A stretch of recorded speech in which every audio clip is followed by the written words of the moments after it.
Եվրոպական միության արտաքին գործերի և անվտանգության քաղաքականության գերագույն ներկայացուցիչ Կայա Կալասը դժգոհություն է հայտնել Ռուսաստանի նախագահ Վլադիմիր Պուտինի Հունգարիա հնարավոր այցի կապակցությամբ իր ամերիկացի գործընկեր Դոնալդ Թրամփի հետ հանդիպելու համար։ Նրա խոսքերը մեջբերել է Եվրոպյան Պրավդան։ Բուդապեշտի վերաբերյալ իհարկե տհաճ է տեսնել, թե ինչպես է միջազգային քրեական դատարանի կողմից ձերբակալման օրդերի տակ գտնվող անձը գալիս եվրոպական երկիր։ Եվ կրկին հարցն այն է, թե արդյոք դա որևէ արդյունք կտա, ասել է Կալասը։ Նա վստահեցրել է, որ Եվրամիությունը կհետևի Բուդապեշտում տեղի ունեցող զարգացումներին եւ կոչ է արել բոլորին հիշել, որ Ռուսաստանը համաձայնվում է բանակցությունների միայն ճնշման տակ։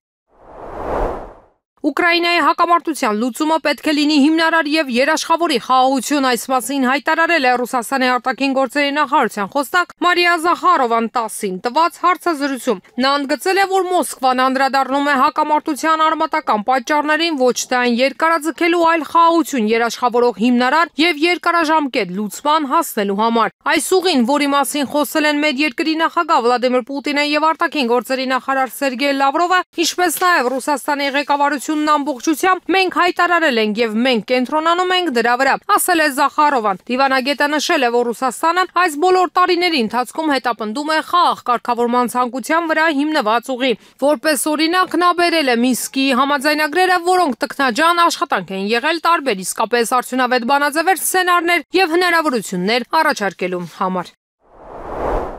Ռումինացի պատգամավոր Դիաննա Շոշահացան հայտարարել է, որ եթե Ուկրաինայի նախագահ Վոլոդիմիր Զելենսկին համարձակվի հայտնվել իր երկրի խորհրդարանում, ինքը կկոտրի նրա ոտքերը։ Հաղորդագրությունը հայտնվել է նրա Facebook-յան էջում։ Եթե նա համարձակվի գալ իմ Ռումինիայի խորհրդարան, ես կկոտրեմ նրա ոտքերը։ Չհամարձակվեք ելույթ ունենալ իմ խորհրդարանում, հայտարարել է Շոշոհացան։ Քաղաքական գործիչը նաև մեղադրել է Ուկրաինայի երկրում բնակվող ռումինացիների իրավունքները ճնշելու մեջ։ Նրա խոսքով նրանց թույլ չեն տալիս խոսել իրենց մայրենի լեզվով, նրանց թույլ չեն տալիս աղոթել, իսկ ուղղափառությունն արգելված է։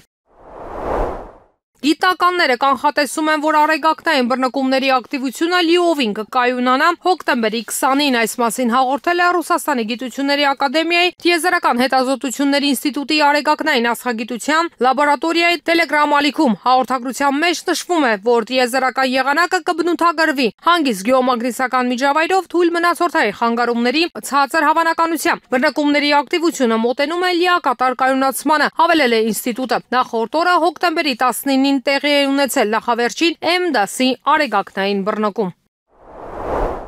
Բոլիվիայի նախագահական ընտրություններում հաղթել է կենտրոնամետ Ռոդրիգո Պասը, հայտնում է երկրի կենտրոնական ընտրական հանձնաժողովը քվեա թերթիկների ավելի քան 97%-ի հաշվարկից հետո։ Տվյալները ներկայացվել են քվեարկության հաշվարկման կենտրոնում։ Մենք ուզում ենք Բոլիվիայի ժողովրդին հայտարարել, որ մենք հաշվարկել ենք քվեների գրեթե 100%-ը, որոնք այժմ անշրջելի են, լրագրողներին ասել է Բոլիվիայի ընտրական դատարանի նախագահ Օսկար Հասենտեյուֆելը։ Ընտրություններին մասնակցությունը կազմել է 85-ից 89%։